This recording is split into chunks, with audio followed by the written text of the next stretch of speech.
Bonjour les graphes, ravi de vous retrouver pour cette nouvelle vidéo et aujourd'hui on va parler d'une crise qui peut en cacher une autre en fait et de la problématique en fait à se faire un petit peu trop noyer par l'information et par la désinformation actuellement et du coup à se faire à être omnibulé en fait par une partie du problème et potentiellement oublier l'autre partie du problème et donc se préparer finalement aux mauvaises choses. Donc le but de cette vidéo justement c'est de faire un petit peu le point justement sur c'est la crise, tout ce qu'on parle, la récession, maintenant ça y est c'est récession 2020, récession 2019 ça n'a pas marché, donc maintenant ce sera récession 2020 bien évidemment, à un moment donné on va bien finir par avoir raison, et du coup parler du crack boursier, etc. Bref, ça arrivera, ça n'arrivera pas, c'est pas vraiment la chose qui est la plus importante, ce qui est le plus important c'est de bien comprendre de quoi on parle, et derrière nous en tant qu'investisseurs, comment on s'y prépare. Donc crise, pire que les subprimes, récession durable, faillite massive des entreprises, montée du populisme, krach boursier, fin de l'assurance vie, baisse des prix de l'immobilier, crise climatique. Le portrait dépeint pour les prochaines années, voire décennies, est loin d'être optimiste. Alors comment investir dans ces conditions? Parce que c'est bien ça qui est important, parce que sinon à quoi ça sert de dépeindre un petit peu toutes ces problématiques-là? Il faut dépeindre également quelles sont les solutions, et quelles sont les solutions pour un investisseur. Alors, il faut bien dire que ce n'est pas dans la nature humaine que de faire dans l'optimisme, en tout cas dans les grands médias et dans ce qu'on peut lire au quotidien. Et pourtant, il a bien fallu des optimistes pour en arriver là, pour faire arriver le monde là où il en est. Mais le sujet qui nous importe ici, c'est clairement comment, en tant qu'investisseurs, pouvons-nous entrevoir l'investissement dans le monde qui nous attend. Comment protéger déjà, c'est ça le plus important, conserver ensuite, voire réussir à faire fructifier son capital dans un monde où on nous promet l'apocalypse, je vais y arriver, chaque année. Je n'ai pas l'habitude de le prononcer ce mot, c'est pour ça que je l'écorche. Sans avoir la prétention d'avoir les réponses ou de prédire l'avenir, bien entendu, je vais tâcher de vous étayer mon hypothèse de travail, qui n'est pas que la mienne d'ailleurs, et comment je compte axer mes investissements. Alors, comme il n'y a pas une seule façon de voir les choses, et je pense que c'est important d'avoir une ouverture d'esprit, parce qu'un investisseur gagnant se doit d'être le plus objectif du monde, et pragmatique, donc ni optimiste, ni pessimiste, mais de voir à chaque fois la thèse et l'antithèse à tout, et c'est dans cette façon-là qu'il peut faire les meilleurs choix, prendre les meilleures décisions. Alors comme il n'y a pas une seule façon de voir les choses, bien entendu, je vous engage, les commentaires sont là pour ça, à commenter déjà ce que potentiellement je peux vous partager et à dire ce que vous en pensez et comment vous voyez les choses, et ça rendra cette vidéo la plus exhaustive possible. Je vous en remercie par avance. N'oubliez pas également de mettre un pouce en l'air si ce travail vous a plu et vous a aidé, et à vous abonner à la chaîne, comme ça vous ne loupez aucune autre vidéo. Alors, une crise pire que toutes, c'est ça qu'on nous promet. Alors je vois souvent des gens comparer les crises et indices boursiers des années 2000 et de 2007. En règle générale, on ne va pas très loin. On compare toujours, on a toujours un biais de confirmation, un biais psychologique qui est de comparer un petit peu ce qui s'est passé dans le passé récent et derrière de le pousser et de dire c'est ça qui va se passer dans le futur, mais en pire. Donc c'est toujours en pire. On ne pense jamais que potentiellement on aura une récession, potentiellement on aura une crise, potentiellement elle ne sera pas pire que les précédentes. Alors, on va se dire qu'en gros on a le vertige, quand on voit les indices boursiers, leur niveau actuel, on se dit on est très haut. Et donc parce qu'on est haut, voire très haut, certains pensent que nécessairement on doit redescendre. Alors déjà, il est important de comparer ce qui est comparable, et surtout de ne pas penser que les crises se suivent et se ressemblent. Ça, je pense que c'est un énorme biais. Il faut éviter de penser que les crises se suivent et se ressemblent, et que la prochaine sera forcément pire que la précédente. D'une manière générale, aussi haut soit-on actuellement, on n'a pas d'excès de valorisation. Nous ne sommes pas dans une bulle de valorisation comme ce fut le cas en 2000. À l'exception peut-être en effet des GAFAM ou des startups sur le marché privé. Et encore, ça peut se discuter. En 2007 également, c'est ça aussi qui est important, en 2007 également, nous n'avions pas eu de bulle sur les valorisations. Bien au contraire, les valorisations étaient très attrayantes. Et c'est d'ailleurs quelque part ce qui a potentiellement surpris beaucoup de monde. Pourquoi? Parce que la bulle était ailleurs. Et cette fois-ci, encore, la bulle, elle est ailleurs. Je crois qu'on aurait tort de penser que la prochaine crise aura les mêmes causes et les mêmes effets que les précédentes. Bien entendu, les causes sont toujours similaires dans le fait qu'elles sont liées à la présence de crédit, de manipulation des banques centrales, qui à force font bien entendu des erreurs et créent elles-mêmes les excès qui mènent plus tard à la crise. Mais comme on continue de favoriser, plébisciter des économistes et façons de procéder néoclassiques, et qu'on laisse au tiroir l'économie autrichienne, je doute que cela change de sitôt. Alors il faut rappeler que Hayek disait dans ses mémoires qu'à la fin de sa vie, même Keynes a avoué que sa théorie économique interventionniste était néfaste et erronée.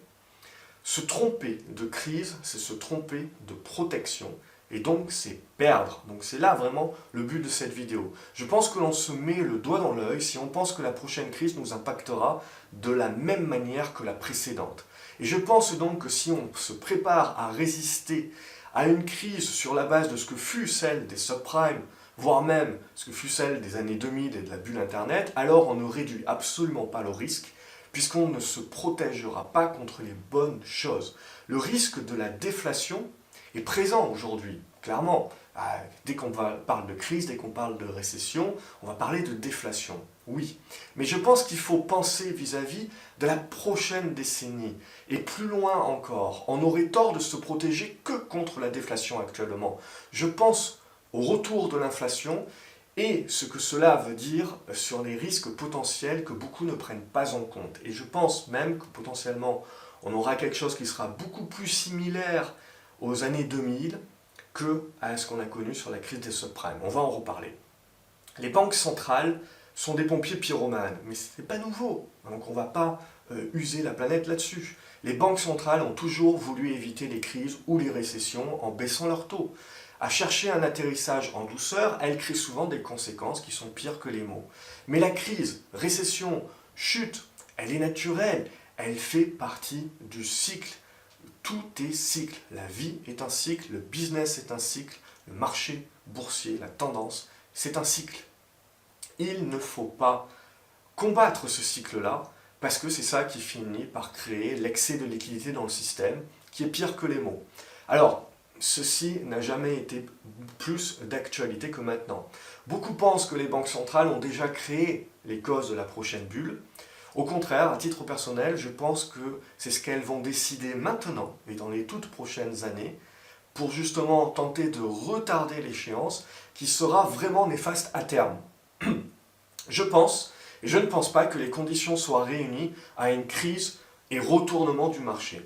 Ce qui n'empêche de pouvoir avoir un retour de la volatilité et des corrections importantes. C'est ça que vous devez comprendre. On peut tout à fait avoir des corrections et un retour de la volatilité, mais qui ne va absolument pas retourner le marché dans son ensemble. On l'a bien vu, en 2018, on a eu une correction très importante du marché, mais qui n'a absolument pas remis en cause la tendance de fond du marché, qui, elle, reste haussière. C'est maintenant que l'action des banques centrales peut devenir dangereuse en créant une bulle généralisée et l'euphorie. Parce que pour le moment, l'euphorie, on ne l'a pas. Au contraire, on voit plutôt des gens qui sont très prudents et qui se disent « oulala, on va peut-être arriver à la crise, donc je fais attention ». Et ça, concrètement, sur toutes les précédentes crises et sur toutes les précédentes inversions justement de marché boursier, eh ben, on était plutôt optimiste. Et là, on n'est pas. Donc, est-ce qu'il ne faut pas le voir d'un point de vue contrariant comme le fait qu'on a peut-être encore de la place? Alors, que nous disait Hayek, Hayek, il nous disait déjà, la création artificielle de crédit au moyen de taux d'intérêt bas est le principal facteur causal d'essor économique démesuré, débouchant inévitablement sur de dures récessions dans lesquelles finissent par s'ajuster dans la rigueur les excès commis. Je vais faire une aparté. Si vous voulez réellement comprendre l'économie, parce que je vois beaucoup de choses, je lis beaucoup de choses, et je me dis que quand même il faut remettre l'homme au centre. Donc c'est ça qui est important. Et quelle est l'école économique qui remet l'homme au centre des choses? C'est l'école autrichienne. Donc il faut relire un petit peu du Hayek, il faut relire du von Mises. Voilà. Et franchement, lisez ces bouquins-là, ça vous donnera un petit peu une autre vue de l'économie. Et voir que même, en effet, si on a tout un tas de problématiques, etc., il y a quand même une façon de voir les choses et un côté également optimiste de voir les différents cycles. Après quoi, bien entendu, il faut adapter tout cela aux conditions de marché actuelles, puisque jusqu'à preuve du contraire, pour le moment, on continue à faire du Keynes. Mais je ne vois toujours pas d'euphorie.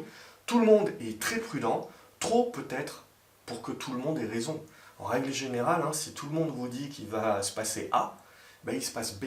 Donc est-on dans un essor démesuré? Je pose la question. Aujourd'hui, je ne pense pas.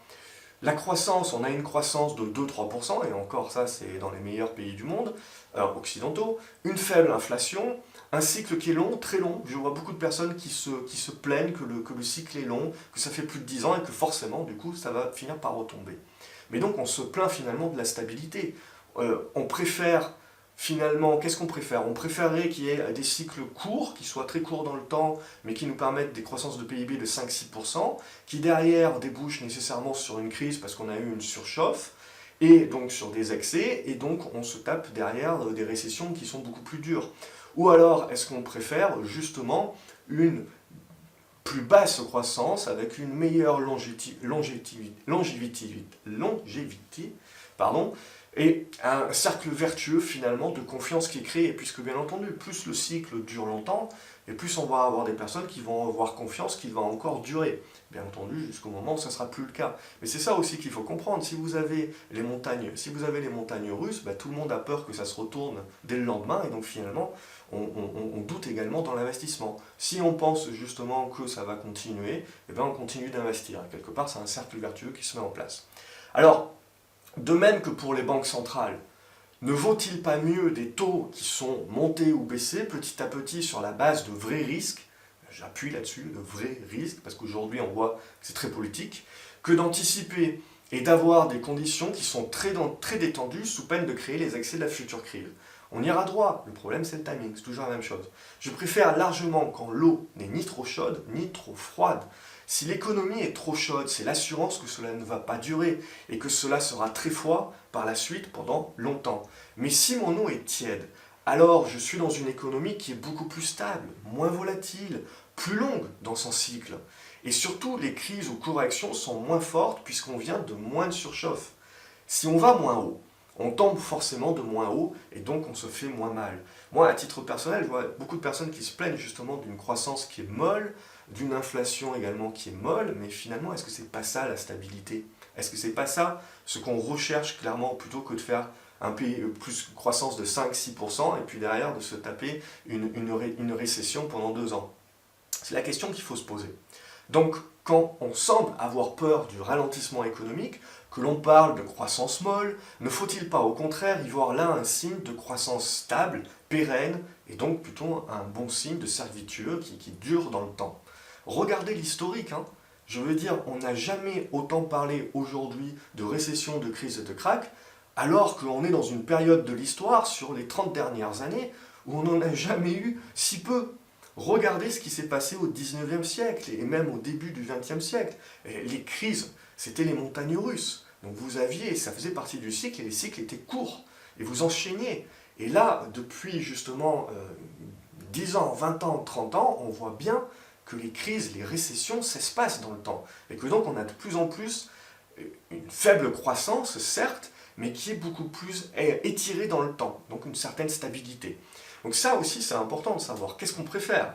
Est-ce qu'on préfère l'ancienne mode ou est-ce qu'on préfère la nouvelle? Mais ce qui est très intéressant, c'est de voir que, honnêtement, on n'a jamais eu autant de papiers sur la récession, etc., sur le drame que c'est, alors que si on regarde statistiquement, c'est quand même quelque chose qui n'arrive pas très souvent à aujourd'hui. Alors, ça ne veut pas dire que ça ne fait pas mal.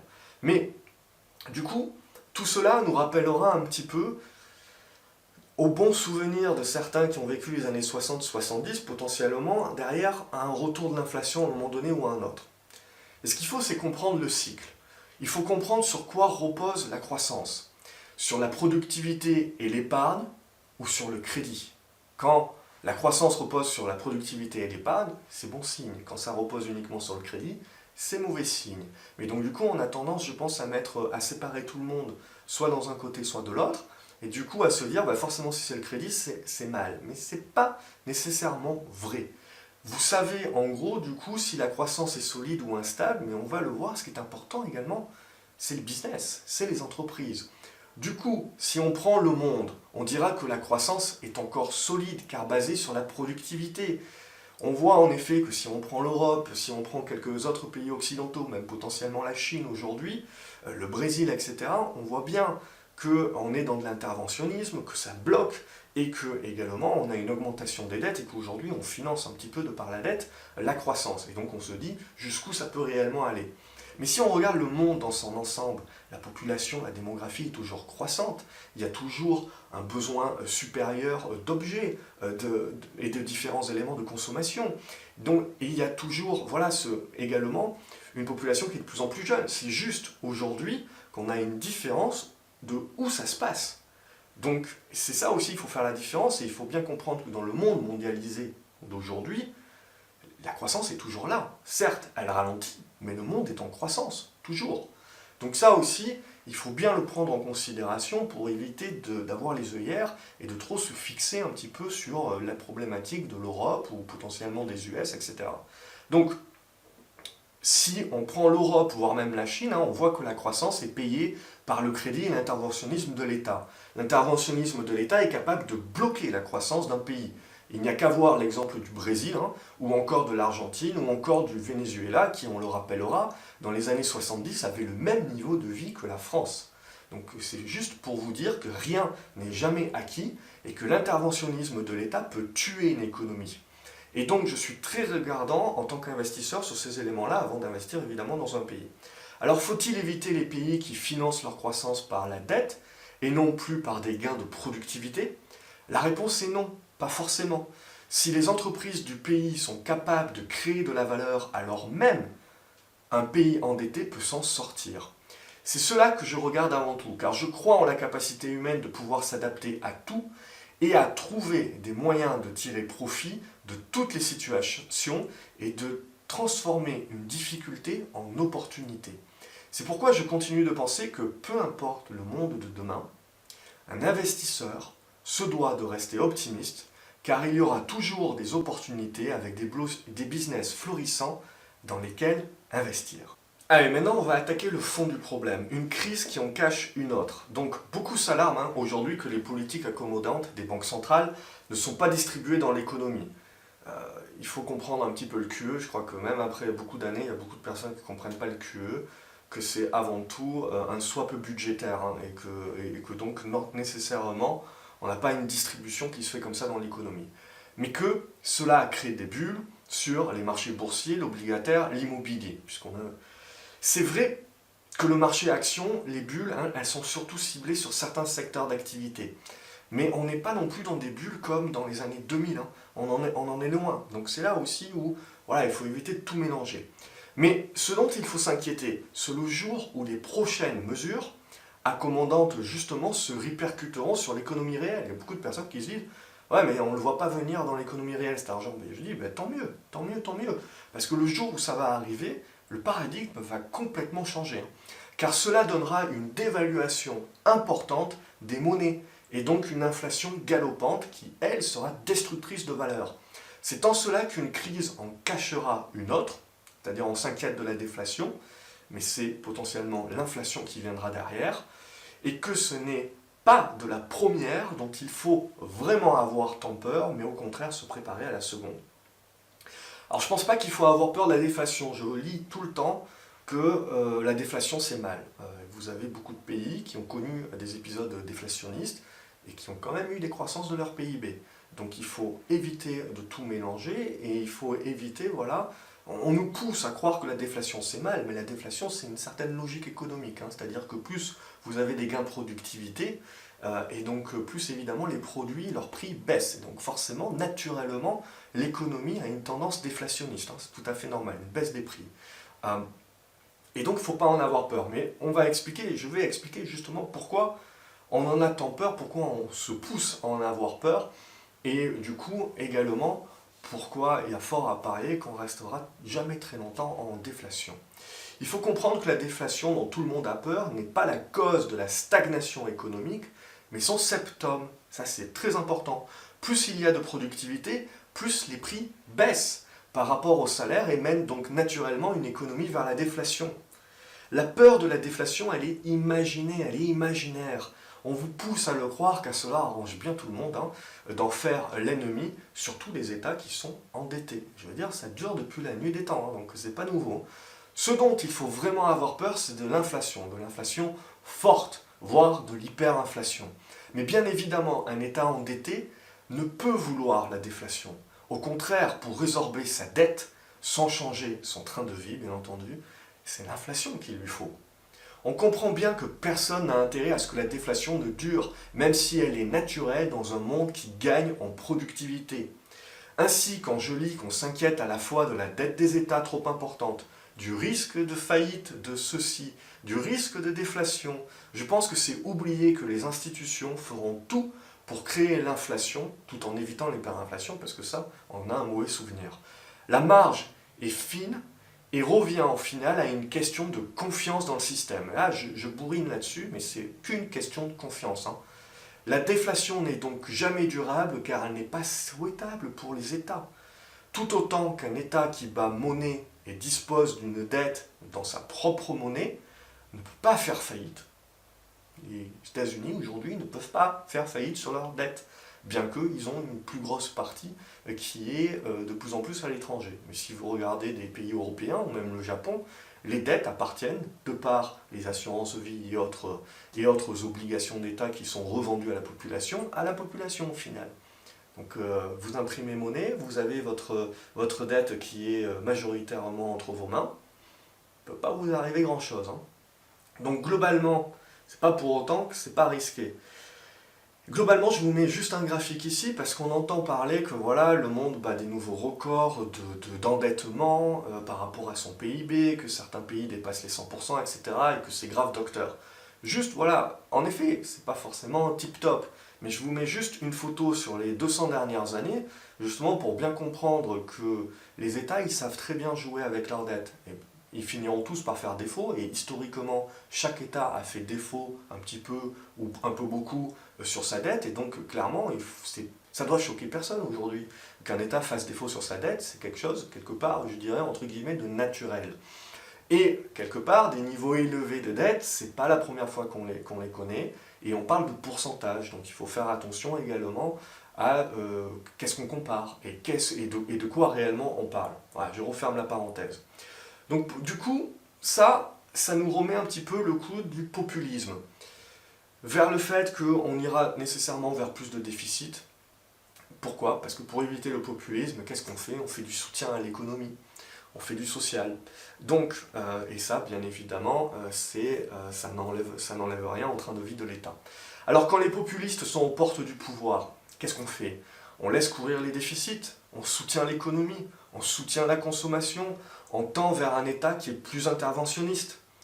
Pour maintenir le château de cartes, il faut deux étapes. Des taux bas pendant assez longtemps pour que les États puissent se refinancer. C'est un petit peu ce qui se passe maintenant. On rembourse de la dette à taux qui était plus élevé avec de la nouvelle dette qui est à taux plus bas, voire même négatif maintenant, c'est super. Et on pousse à profiter de maturité plus longue. On ne va pas endetter sur 2 ans, 3 ans. On y va 30 ans, 50 ans, voire même on voit maintenant des endettements à 100 ans. Qui prêterait de l'argent à un État sur 100 ans? Mais bon, passons, hein.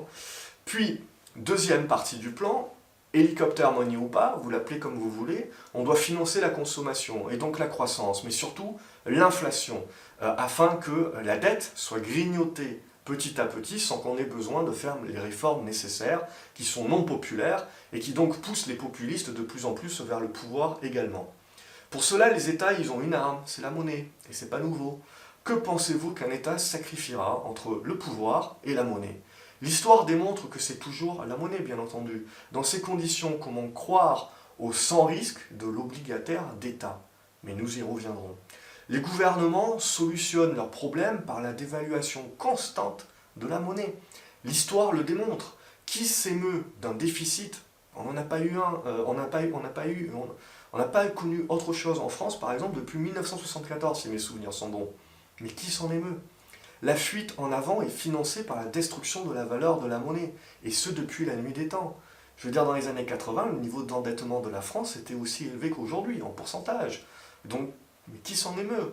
Donc il faut bien comprendre que ce qu'on vit aujourd'hui, ça fait partie du cycle, et quelque part, on l'a déjà vécu, hein. Donc, Derrière, ce qui est important, c'est de savoir qu'est-ce qui se passe derrière. La fuite en avant, elle est financée par la destruction de la valeur de la monnaie. Et ce, depuis la nuit des temps. L'ingénierie financière, elle ne date pas d'hier. L'Empire romain, avec notamment l'empereur Néron, avait bien compris le pouvoir de la monnaie fiduciaire. Et puis derrière, les suivants également ont tiré jusqu'au bout. On a commencé à dévaluer la monnaie comment? C'est-à-dire en réduisant la valeur, c'est-à-dire la valeur faciale de votre pièce d'or avait la même valeur, mais vous réduisiez le montant qu'il y avait d'or à l'intérieur ou d'argent, ou peu importe. Donc c'est ça, c'est comme ça qu'a commencé la dévaluation. Et clairement, aujourd'hui, avec la monnaie fiduciaire, imprimer de l'argent, c'est pas compliqué. Donc, ainsi, investir à long terme veut dire investir dans des actifs réels, qui conservent leur valeur par rapport à la perte de valeur de la monnaie. Un investisseur de long terme, il doit avoir une seule obsession, c'est celle-ci. Donc, il convient non pas de se protéger de la déflation, mais bien de l'inflation. L'immobilier, même s'il est en bulle et que ses prix peuvent baisser en effet à l'avenir, reste une protection. On parle en termes de protection. On ne parle pas là en termes de gagner, on parle en termes déjà de protéger son bas de laine. Donc, il vaudra toujours quelque chose.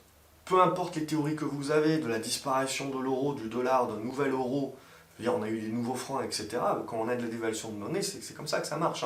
Et donc, concrètement, peu importe la prochaine monnaie, votre bien immobilier, il aura toujours une valeur. Donc ça, voilà, c'est important. Et même si vous avez une baisse, au moins ça permet de protéger. On parle là de protéger et de conserver. Et on va revenir après ailleurs, parce que c'est pas non plus le seul moyen. Ce qu'il faut rechercher, c'est l'achat d'actifs réels, qui sont tangibles, en deçà de leur valeur. Et donc, l'immobilier, il est déjà haut. À moins de bien négocier le prix d'achat, bien entendu, il reste donc uniquement, je serais tenté de dire, des entreprises qui sont cotées en bourse parce que grâce à l'inefficience du marché, elles peuvent s'acheter beaucoup moins cher que leurs actifs tangibles réels. Donc les actions, elles prendront sûrement une salve baissière un jour ou l'autre. Crise, pas crise, ce que vous voulez. Mais elles seront toujours les premières à rebondir et regagner leur valeur réelle. Mais les actions d'entreprises qui ont un avantage compétitif, barrière à l'entrée, ce qu'on appelle un moat, ce que Warren Buffett appelle un moat, c'est-à-dire un parterre, quand vous avez un château fort, vous avez une protection, c'est l'avantage compétitif, justement, avec les différents points d'eau, et derrière, les 5 forces de porteur. Alors, il faut surtout avoir la capacité, il faut surtout que les entreprises aient la capacité de pouvoir profiter de la montée, de la hausse des coûts et des matières premières. Parce que si on part dans un monde inflationniste, il faut que votre entreprise ait la capacité de pouvoir faire monter ses prix sans pour autant que ça fasse baisser évidemment ses ventes. C'est là vraiment où on reconnaît un avantage compétitif et derrière un pricing power, c'est-à-dire cette capacité à pouvoir augmenter, à pouvoir adapter les prix par rapport à la hausse des matières premières et à faire payer évidemment la différence au consommateur final.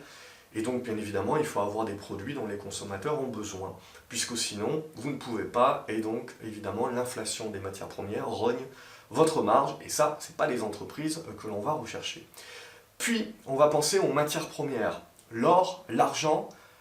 Mais l'or et l'argent, c'est comme l'immobilier, c'est de la protection pour moi. C'est-à-dire que leur valeur, elle ne bouge pas. Leur valeur, elle évolue par rapport aux monnaies. Et comme les monnaies se déprécient, se dévaluent avec le temps, on a cette impression que l'or et l'argent montent. Mais en fait, ils ne montent que par rapport à la dévaluation des monnaies. Donc, c'est de la protection. Puis, dès que la déflation, elle est résorbée, à coup de dispositifs qui, cette fois-ci, se déverseront dans l'économie, l'ensemble des matières premières industrielles et agricoles seront une bonne protection également face à l'inflation. On peut mêler l'utile à l'agréable avec des matières premières qui seront un défi écologique et industriel pour le monde et énergétique, pour le monde de demain. Pétrole, cuivre, cobalt, zinc, uranium et j'en passe. Pour moi, privilégier des actions avec des avantages compétitifs, des matières premières via des mines ou sociétés profitant de la hausse des matières premières, puis de l'immobilier comme bas de laine en protection, je pense surtout à la maison principale, de préférence payée qui conservera sa valeur et offrira la sécurité d'un toit sur sa tête. Ça, pour moi, ça va être la base et c'est ce qu'il faut rechercher. Après, il y en a certains qui voudront certainement tenter le pari spéculatif de l'endettement à taux bas actuellement pour profiter de l'inflation future. Il faudra bien entendu gérer le risque sur les prix immobiliers qui peuvent baisser, bien entendu, donc il faudra pouvoir être capable de soutenir ça, et de ne pas dépendre que de la location ou de son travail pour rembourser les échéances. En attendant que l'inflation grignote petit à petit votre dette, puisque c'est ça l'avantage, c'est que vous empruntez à taux bas aujourd'hui, demain vous avez de l'inflation, et en fait, dans le futur, vous avez finalement le même montant à rembourser, mais finalement il vaut beaucoup moins dans le futur. Donc c'est là aussi où il y a un pari certainement à faire, mais il faut le faire en connaissance de cause et en connaissance du risque. Donc du coup, en cas de crise, non-paiement des loyers, perte de votre emploi, baisse du marché immobilier, c'est des risques qu'il faut prendre en compte dans le plan et que vous devez être capable de pouvoir résister. Il faut faire vos propres stress tests, comme j'avais pu le répéter dans une précédente vidéo. Il faudra faire attention à la diversification également. Ne pas se croire à l'abri parce qu'on a un bon emploi, que l'on croit sûr, de l'immobilier dans sa ville où on travaille et un PEA ou un PEE qui est gavé des actions de l'entreprise dans laquelle on travaille. Si votre entreprise va mal, vous verrez que vous n'étiez que faussement diversifié. Vous allez perdre votre emploi, vous allez subir la baisse des prix de l'immobilier, vous allez voir la chute de l'action de votre entreprise dans votre PE est gavé complètement baissé. Et donc vous avez quelque part une triple, voire une quadruple peine. Alors, ne jurons pas que par l'immobilier. C'est une protection, encore une fois, mais ce n'est qu'une protection. Une bonne localisation ne fait pas tout. Le centre-ville d'aujourd'hui, sans terrain vacant, peut changer beaucoup plus rapidement qu'on ne le pense. Regardez, je veux dire, il suffit de regarder un petit peu l'histoire. Regardez les années 70, les années 80, les carrefours et les bons endroits où il fallait investir dans les années 70-80 ont complètement changé aujourd'hui. Ce n'est plus du tout les bons endroits. Donc il faut bien prendre en considération le long terme dans tout ça et la part de risque, bien entendu. Le prix immobilier, c'est le terrain et le prix des matériaux de construction. J'ai déjà fait une vidéo là-dessus, je vous invite à la revoir, je vous partagerai le lien ou je la mettrai en vignette à la fin de cette vidéo pour que vous puissiez la revoir. Les matériaux, eux, ils baissent grâce aux gains de productivité. Les terrains, eux, ne monteront pas tant que cela ces prochaines années, alors que la population mondiale, elle va baisser dans les pays occidentaux. Regardez l'exemple du Japon, par exemple. Bien sûr, il y a la localisation, mais elle ne fait pas tout, et c'est rarement un avantage durable au sens du très long terme. Il faut penser que la localisation, c'est un avantage compétitif d'une entreprise. Mais un avantage compétitif, c'est pas nécessairement très durable, ou en tout cas, ça peut durer pendant quelques années, mais est-ce que ça peut durer 10 ans, 20 ans, 30 ans? Et or, quand vous faites un investissement dans l'immobilier, c'est à ça que vous devez penser. Donc, on prend de gros risques à long terme à acheter de la pierre pour créer de la valeur, à mon sens. Il faut voir l'immobilier comme l'or, un moyen de conserver la valeur et donc d'éviter le pire. Sinon, on ira au-devant de graves désillusions, et c'est ce que j'avais dénoncé déjà dans ma vidéo précédente. Attention à finalement ce que l'on peut nommer plus de la spéculation immobilière, qu'à bien comprendre ce que c'est réellement la pierre. C'est de la protection, avant tout. Parlons maintenant de la crise obligataire. Mais surtout, avec la baisse des taux, les obligations, elles sont en train de monter de manière exponentielle. C'est normal, le prix des obligations monte si les taux baissent et vice-versa. Mais il y a une limite à la baisse des taux, même négatifs. Donc aujourd'hui, je veux dire, les gens vont quand même investir dans des taux négatifs. Pourquoi? Parce que même s'ils perdent de l'argent, ils se disent que c'est au moins quelque part de la protection. Donc ils sont prêts finalement à perdre une partie de leur argent pour s'assurer d'au moins garder un reliquat. Donc c'est pour dire un petit peu le niveau de confiance aujourd'hui qu'on a dans l'économie quand on voit ça. Mais il y a bien entendu un niveau d'invalidation de ça. 1%, 2%, 3%, il y a un niveau où les gens ne vont plus accepter justement de payer cher pour quelque part, c'est une assurance. Et donc il y a forcément un niveau, on va dire, plafond à la montée des obligations et un niveau justement de sol sur l'obligataire. Donc là aussi, c'est quelque chose auquel il faut penser que les taux négatifs, il y a forcément une limite. Il y a un niveau à partir duquel personne ne voudra plus prêter, peu importe le niveau de risque. Ce n'est bien entendu pas durable. Comme on l'a vu, l'histoire humaine prouve que chaque gouvernement résout les crises en dévaluant sa monnaie. On va donc naturellement vers de la monnaie de singe. Ce n'est pas mal, ce n'est pas la fin du monde, et je ne pense pas qu'il faut tellement s'en émouvoir. Encore une fois, ce n'est que la répétition de l'histoire. C'est ainsi depuis Rome et le cycle naturel des choses. Du coup, inutile de vous faire un dessin sur l'obligataire d'État. Je veux dire, et la croissance et la croyance erronée de sûreté qu'on peut en avoir. L'obligataire d'entreprise, lui, il offre des covenants. Donc c'est-à-dire que vous avez des garanties de pouvoir récupérer les créances via la vente des actifs. Bien entendu, il faut prêter à des entreprises qui ont des actifs pour avoir justement cette garantie. Mais personne n'obligera jamais un État à vendre un monument, à vendre un palais pour rembourser une dette. On ne pourra donc jamais obliger un État à payer. Et on en sera toujours pour son argent, bien entendu. Donc c'est là où il faut bien comprendre le risque également de l'obligataire d'État. En cela, les obligations d'État dans un cycle d'accélération, de destruction de la valeur des monnaies, n'est pas aussi sûr que certains laissent à le penser.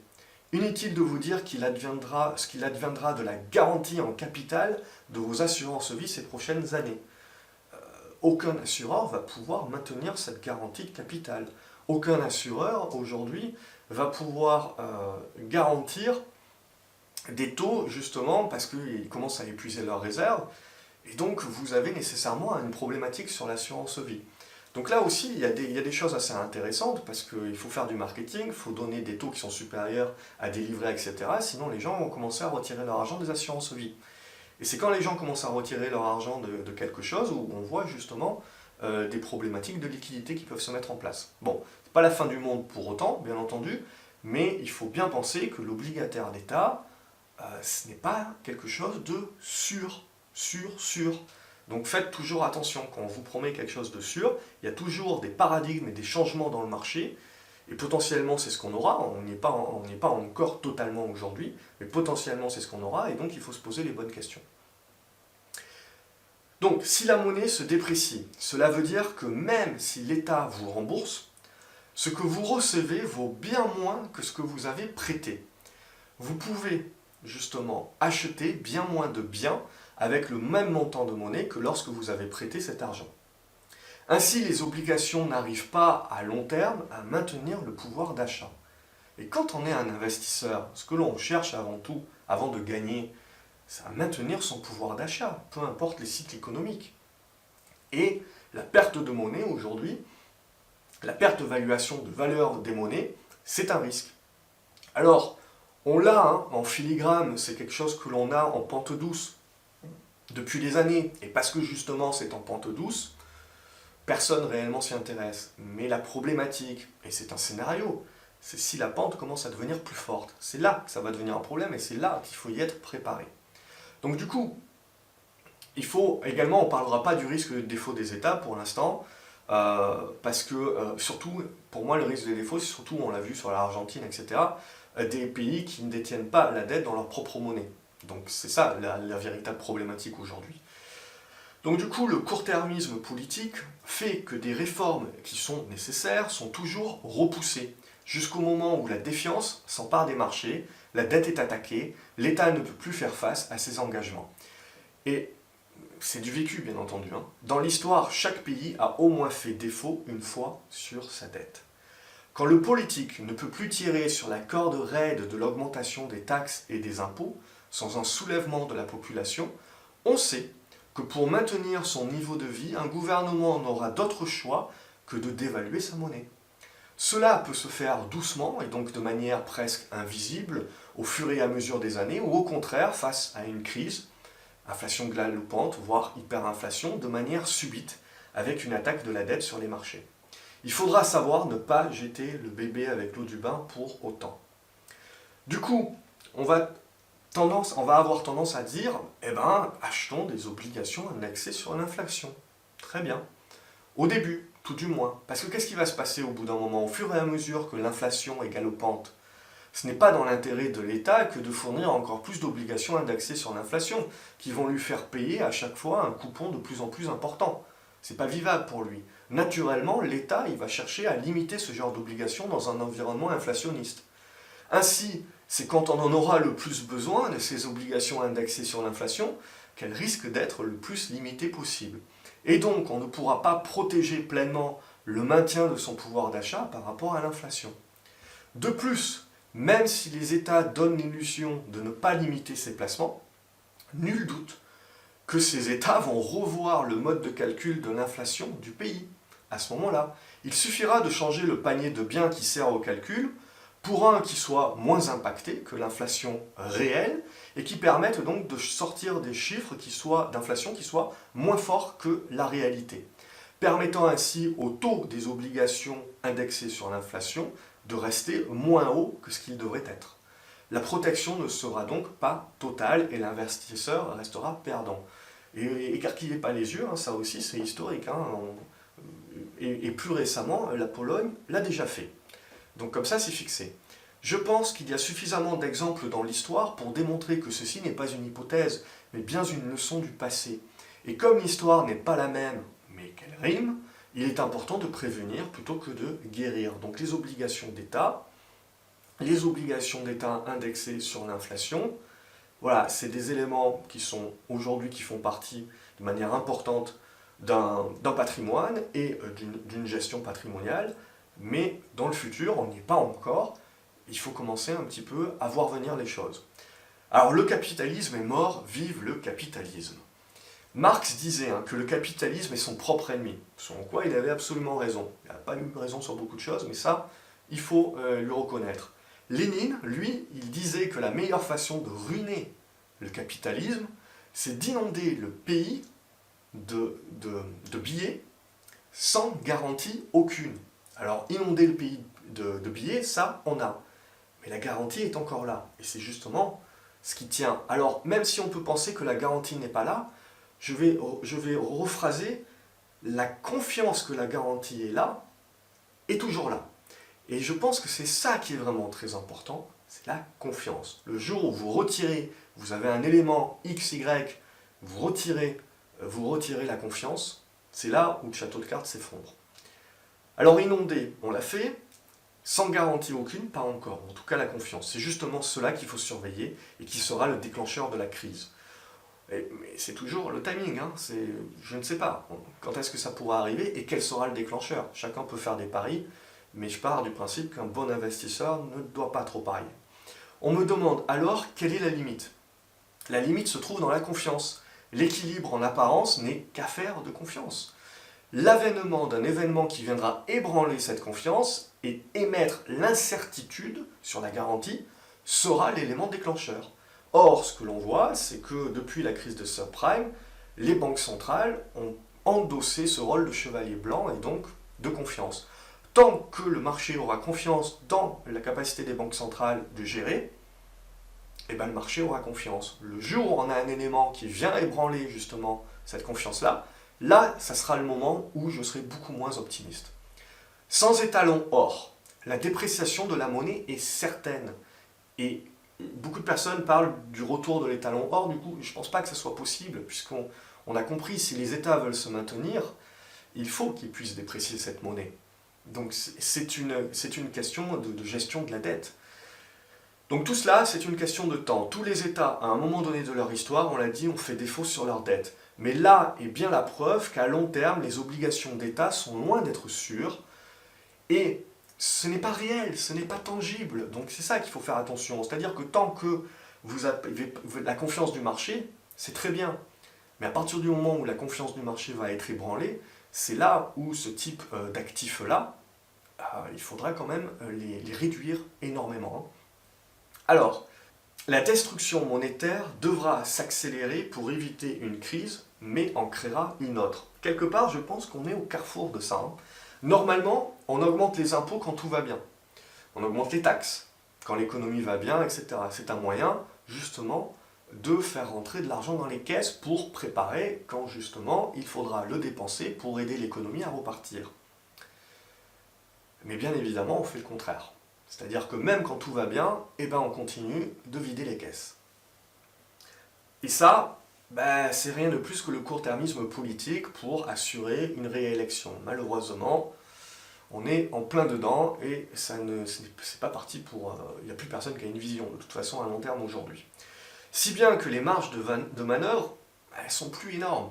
Taxer plus les riches ou les classes moyennes, ça ne fonctionne plus.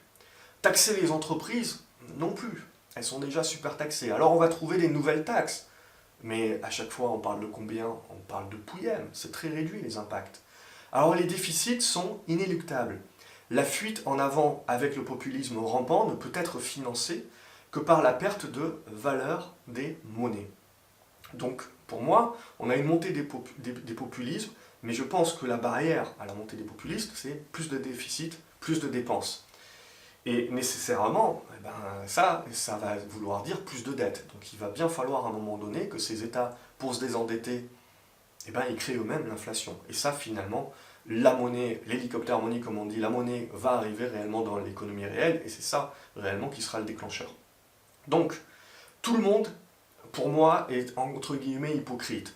Tout le monde voit le mur, mais tout le monde veut conserver ses acquis et son niveau de vie. Alors on vote pour maintenir ces acquis et on pousse les politiques à ne pas avoir une vision d'ensemble à long terme et à juste penser à ce qu'ils doivent faire pour leur réélection, et donc déficit, déficit, déficit, déficit. Et après on se plaint qu'on a trop de déficit, mais en même temps on ne veut pas changer et on ne veut pas réduire son niveau de vie. Alors ma stratégie, tout ça c'est bien beau, mais parlons de la stratégie pour investir dans un monde déflationniste puis inflationniste. Résidence principale payée en bas de laine, protection. De l'immobilier locatif, si on peut, de l'immobilier locatif acquis par dette pour profiter des taux bas actuellement en jouant spéculativement sur le scénario inflationniste plus tard qui viendra donc du coup grignoter la dette que vous devez rembourser. Puisque le montant que vous rembourserez dans 20 ans, dans 30 ans sera potentiellement d'une valeur moindre que ce qu'il est aujourd'hui. Donc vous gagnez là-dessus. Bien entendu, il faut prendre en compte plusieurs risques. Est-ce que vous pouvez résister à une baisse de l'immobilier? Est-ce que vous pouvez résister à quelqu'un qui ne va pas payer? Voire au fait que dans le support à l'économie, l'État bloquera les loyers ou potentiellement sera encore plus que ce qu'il n'est aujourd'hui en faveur du locataire. Et donc, en tant que propriétaire, si les locataires ne payent pas, ça peut être compliqué. Et derrière, potentiellement, vous perdez votre emploi. Donc ça, il faut être sûr que si vous voulez jouer ce pari-là, vous pouvez quand même le tenir sur le long terme. Sinon, ça ne sert pas à grand-chose, ça va vous mettre plus dans des embrouilles qu'autre chose. Donc, on ne cherche pas nécessairement au rendement, on cherche de la protection. Et on cherche à jouer éventuellement sur ce double scénario, déflationniste, inflationniste. En plus, donc maintenant pour moi, du cash, c'est bien. Dès que l'inflation redépassera les 2% et que potentiellement on aura eu toutes les mesures accommodantes, qui nous feront croire qu'en effet, ça ne va pas rester à 2% et que ça va continuer de monter, là, clairement, il ne faut plus avoir de cash. Donc il faut réduire son cash et donc il faut l'investir. Donc de l'obligataire d'entreprise tant que les taux sont bas.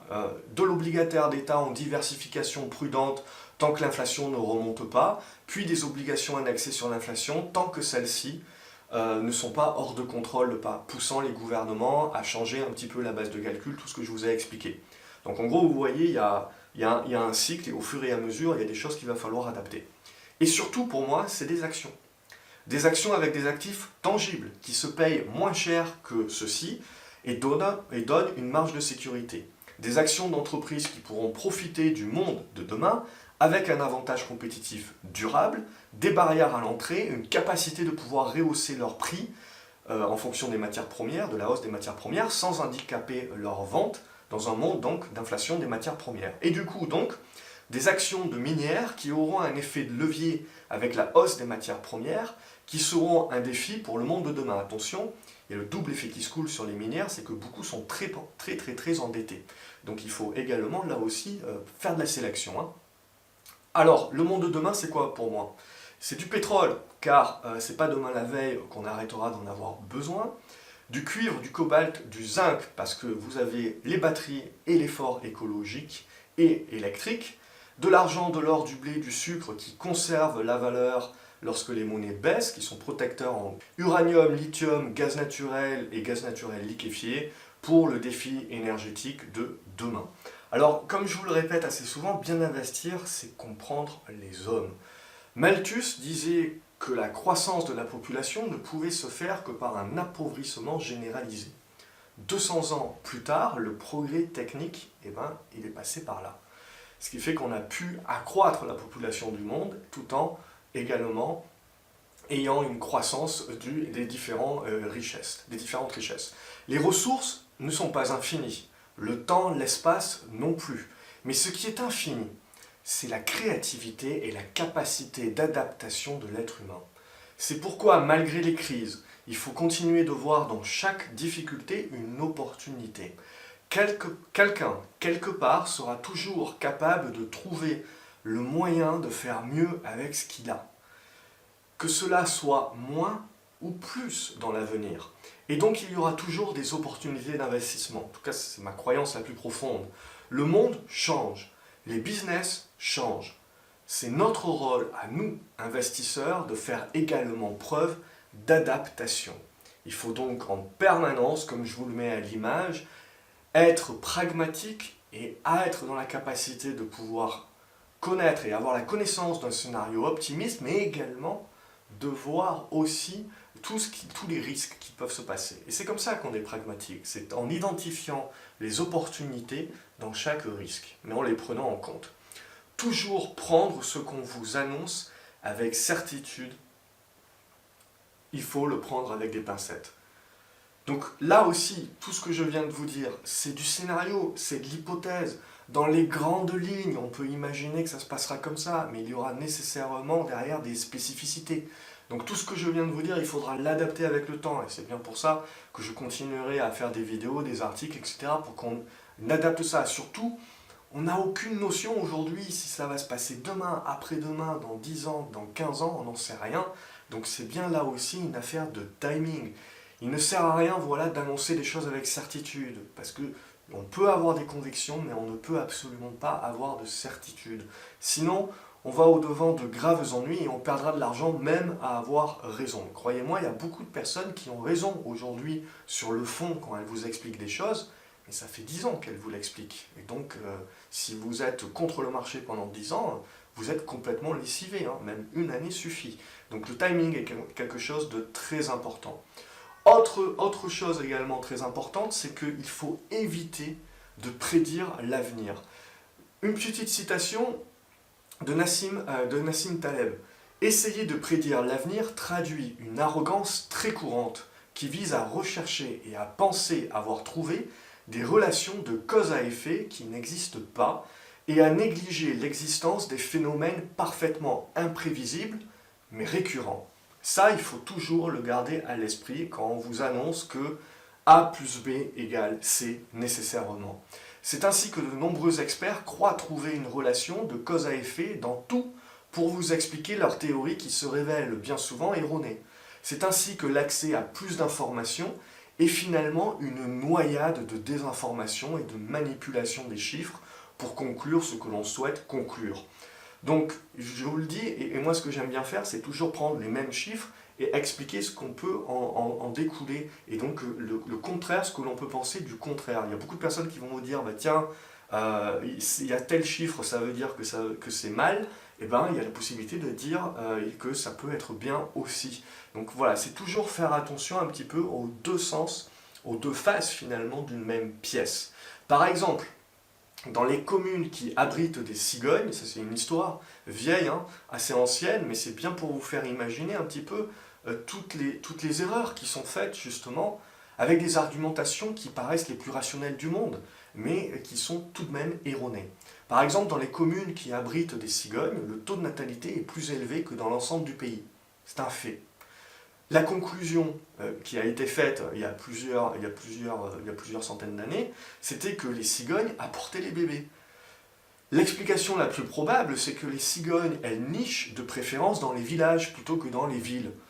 Et donc, il se trouve que la natalité est plus forte en milieu rural que dans les villes.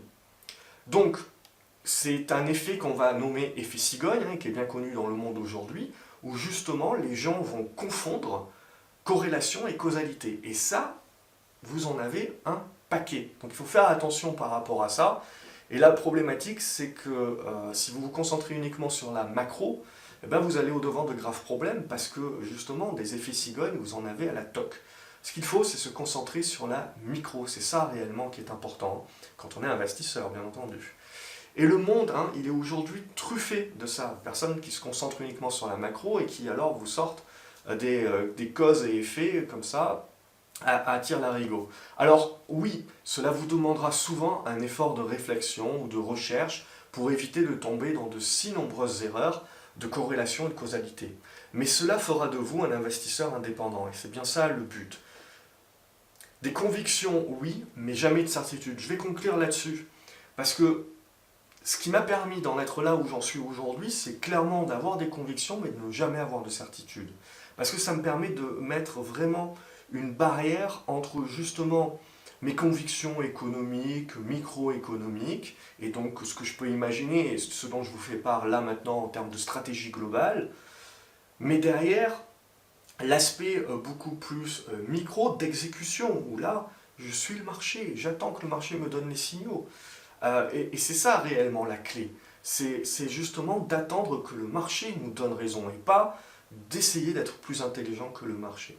La clé en bourse est de ne pas avoir peur des crises ni des récessions, d'avoir confiance dans la capacité d'adaptation de l'être humain et sa capacité à créer de la valeur dans n'importe quel environnement. Et croyez-moi, regardez l'histoire, l'être humain est capable réellement de créer de la valeur dans n'importe quel environnement.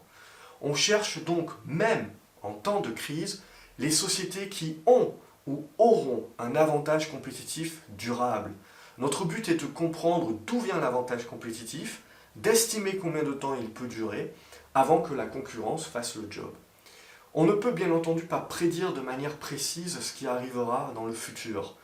Quand, et surtout le quand, et l'enchaînement. Le déclencheur, je serais tenté de dire, est derrière l'enchaînement des événements. On peut en effet grossièrement savoir ce qu'il va falloir, le scénario macroéconomique qu'il va falloir privilégier, et donc du coup les actifs à privilégier, comme je vous l'ai dit dans cette vidéo. Mais c'est réellement ce que je voulais vous proposer aujourd'hui dans cette vidéo, c'est justement de partager l'hypothèse, qui est une hypothèse parmi tant d'autres, et surtout, voilà, il y a l'aspect de timing qui va changer. Donc n'hésitez pas dans les commentaires à partager, vous, déjà ce que vous pensez globalement de cette hypothèse, si c'est plausible ou pas, et également, potentiellement, des ramifications avec d'autres hypothèses que vous avez, et d'autres convictions que vous avez. Comme d'habitude, pas de certitude, des convictions, et voilà, ça permettra à cette vidéo d'être la plus exhaustive possible, également avec ce que vous rajouterez en commentaire. Et donc je vous remercie par avance du partage que vous ferez. Également, n'hésitez pas à mettre un pouce en l'air si vous avez apprécié cette vidéo et à vous abonner à la chaîne pour ne rien louper. Alors, le dernier mot, c'est que bien sûr, il faudra s'adapter. Et que l'investisseur, finalement, eh ben, un bon investisseur est un investisseur qui s'adapte. Donc, il n'a pas de certitude. Et quand on n'a pas de certitude, on est léger. On est capable d'être réactif et on est capable de s'adapter beaucoup plus simplement. Voilà pour le dernier mot. Excellente journée à vous les graphes. À la prochaine.